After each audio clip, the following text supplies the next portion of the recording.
Well, we've just heard on the tannoy that the count has finally begun. They've not verified yet the turnout, but they've decided it's just time to get it underway so that they can eventually bring us some kind of result here in Blackpool South. Now, joining me whilst we wait for that result is the lovely Sam Dixon, who's the MP for the City of Chester. Thank you for joining me tonight.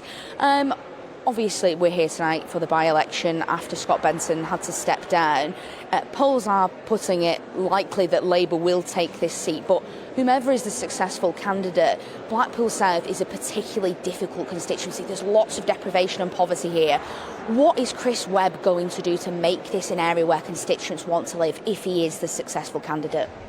I think if Chris Webb's elected tonight, then he's going to be a real champion for Blackpool South in Parliament.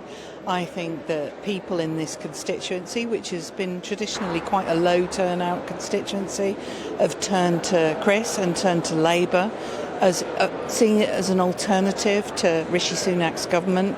I think they realise that after 14 years, the answers don't lie with the Conservative government anymore. Of course, in 2019, Blackpool South did vote Conservative. Clearly, there was something in the Conservative Party and Scott Benson that the constituents here felt that they could believe in. Why is it that they've now potentially turned to Labour? What is it that Labour has to offer the people of Blackpool South? Well, I think in Chris Webb they've had a fantastic candidate who's born and bred in Blackpool. He's been raised here, he knows the town, he knows the people here, and he knows the challenges that they're facing because he's facing them too. He's got a young family, he's in it to represent Blackpool.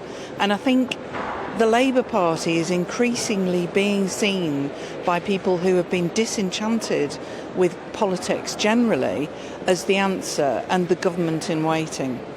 Of course, we've seen elsewhere in the country tonight that Labour is thus far having quite a bit of success.